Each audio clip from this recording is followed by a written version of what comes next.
Hey everyone and welcome to Storytime. My name is Jake and before this video starts, I just want to say something really quick. Basically, I've started a second channel because of something YouTube has implemented, so I've posted a community post about it, but if you haven't seen it, I'll comment it down below and pin it. Basically, everything is going to stay the same, apart from it's going to be one video a day on each channel instead of two on one. So I think the current plan is to have the malicious compliance on this channel, and then the other board on the other channel, and then to adjust over time to see what you guys like the best. So please go and subscribe to the other channel so you don't miss out on any other videos. It's just going to be called Storytime 2 and I'll leave it at the top of the description. Thanks and let's get right into the video. My brother gets his just desserts. Two things right off the bat. Firstly, I love my brother very much. And secondly, he is still a total pain. I am currently 17 and he is 12. So perhaps it's just his age, but lately, he has made a habit of finding ways to anger everybody. As of late, I am working two jobs, and I am also in a band, so I am not as home as often as I used to be. My family enjoys spending time with me when I am home, so when we decided to go to our local fringe festival to watch some street performances and eat delicious and super unhealthy fair food, it's fantastic. I am watching some lady in stripes juggle fire while eating gravy smothered fries, and I am enjoying myself fantastically. All goes more or less without a hitch until my parents say it's time to go. When they do, for some inane and otherworldly reason, my brother decides it's the most perfect time to start picking and prodding at me. I asked him to quit several times and nothing I said got him to stop. And I was getting angry. What's worse is that the more angry I got, the more it stoked the fire. He was enjoying it, and my parents, likely too tired to have the patience to get into it, were getting angry at us both. Whatever, I decided to be okay with it. We didn't go home from the fringe. Where I'm from, there is a part of the city where there is a massive greenhouse right next to a high-end movie theater. Our night was headed there. Recently, my parents had been trying to get more plants to help filter the air in our house, and so we go to the greenhouse to kill some time before we go see a movie.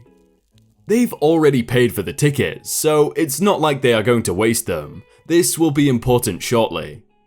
At this point, about a half hour has passed at this greenhouse. I've done about 2 laps of the store, having looked at useless things I don't want or need to kill some time when my dad asks me to carry a plant and a pot around the store. No big deal, so I listen. We are once again just about to leave when, lo and behold, my stupid brother decides to be stupid again. He asks if he can carry the pot and the plant so he can look at it. Fair enough, both the pot and the plant are pretty fancy. I tell him yes, so long as he actually carries it.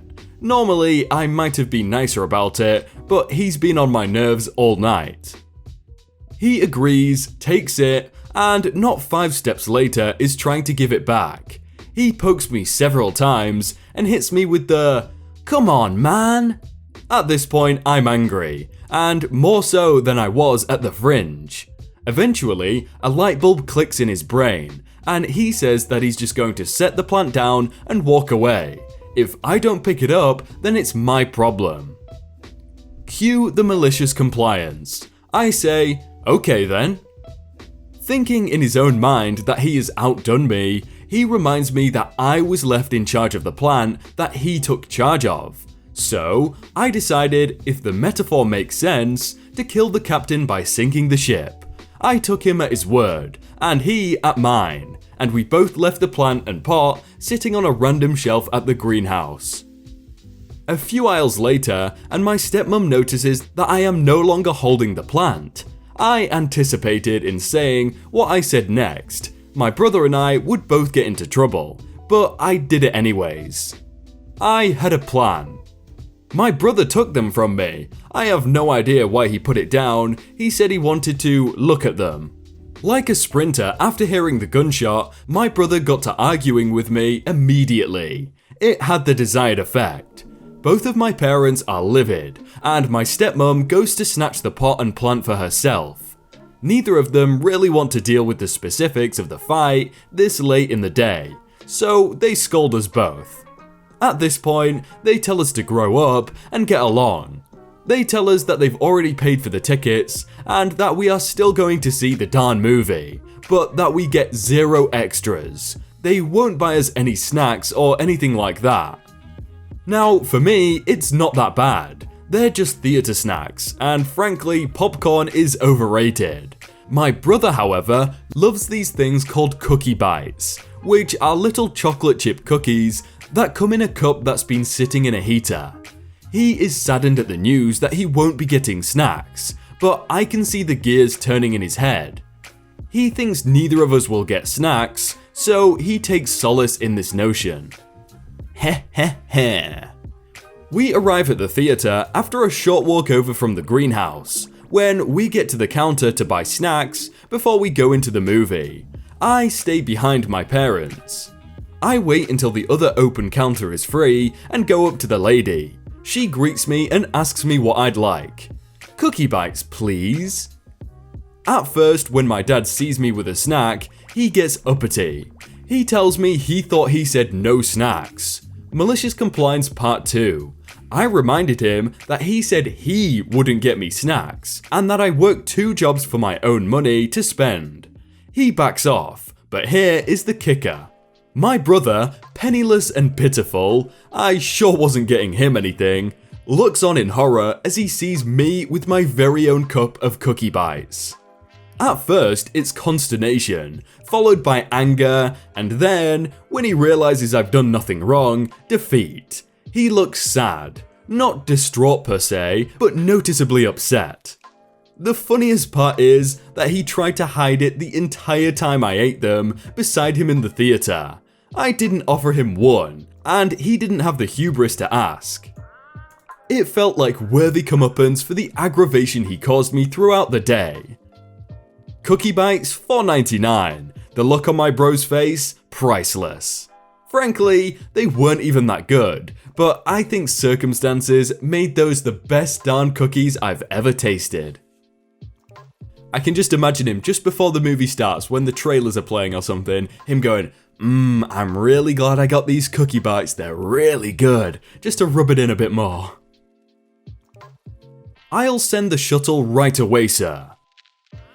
I worked in hotel management for a few years, and hated every moment of it. I was telling my friends some horror stories when I remembered this situation. Setting: I was working as the front office manager of a hotel near a major international airport. I was answering phone calls in the back office. The hotel offers a complimentary airport shuffle. Relevant information: the hotel was about a 10 to 15 minute drive from the airport pickup location. It can take a long time to walk from the airport gates to the pickup area. There was one turnaround between the airport and the hotel. Once past the turnaround, the shuttle has to come all the way back to the hotel. Shuttles were not allowed to stop in the pickup area unless loading or unloading passengers. The port will fine us if we don't follow the rules. Shuttles were also not allowed in the cell phone waiting lot. The malicious compliance: me, Jim the shuttle driver, and Guy a douche. Airport hotel, how may I direct your call? Yeah, I need a shuttle from the airport. Okay, which pickup zone are you in? I just walked off my flight. I'm headed over there. I'll go to zone 3. Okay, would you mind calling me back when you're a bit closer to the pickup area? If you aren't there when our shuttle comes through, it will make your wait much longer. Just send the darn shuttle. Yes, sir. I send Jim to the airport. Shortly after Jim leaves, I get another call for a pickup of a small family. When Jim arrives at the airport, he picks up the family, but Guy is nowhere to be found. So, I tell Jim to come back to the hotel. A minute or so later: Airport hotel, how may I direct your call? I'm here at pickup zone 3. Where's the shuttle? Let me check on the shuttle's location. Please hold. Me on the radio: Jim, did you pass the turnaround? I just passed it. Me on the radio: Alright, there's another pickup for you at the airport, after returning to the hotel. Hi sir, I'm sorry but you just missed the shuttle, and he already passed the turnaround. He will be back as soon as possible, but your wait will be around 30 to 40 minutes. What? I called 15 minutes ago for the shuttle. Let me speak to the manager. Sir, I am the manager, and I specifically warned you that this could happen. Your response was, send the darn shuttle. I did exactly as you asked. Guy hung up on me and didn't say a word about it at check-in. What thoughts were going through this guy's brain? Like, if I shout aggressively at the person over the phone, I'm gonna get there faster. Yeah, that'll work. 2 hours and $15 well spent. So in July of last year, I was able to find a buyer for my old car. It had more or less been passed down the family. My grandma buying it new in 1992, and overall we'd taken good care of it.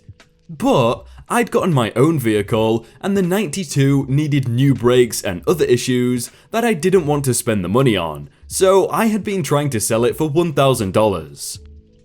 Now, my buyer is on disability payments that he only gets once a month and in his late 50s. So he asked if he could do it on payments of $400 in August and then $300 in September and October. I figured I didn't need the money so much, as it would be nice to use it toward my own car payment / insurance. So I agreed and wrote up a bill of sale. For simplicity, we'll call him DN for Dumb Neighbor. In September, I waited a few days past what Dumb Neighbor had said his pay date was before asking for my money. Because I hadn't come to him the day of, however, he'd already spent it on groceries. I got Dumb Neighbor's number after that, and in October was able to get $200. It was December before he got it fully paid off. Now, I had done one smart thing in this. I'd kept the title of the car and didn't sign it over until I had all of my money, and I figured I was done with him now as long as I ducked away as fast as possible. I get one call, however, in March requesting a copy of the BOS, only stating that he paid $500 instead of $1,000. I refused as I'd already reported it as income, but he wanted it so he wouldn't have to pay as much in taxes to get the initial tags. Fast forward to this Wednesday, I get a voicemail from Dumb Neighbor saying that they weren't letting him license the car because the dates on the bill of sale and the title didn't match.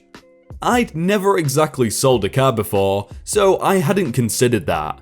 But yes, he had waited until August to actually get plates for the car that had been titled over to him since December. Apparently, he's facing potential jail time if he didn't get it done.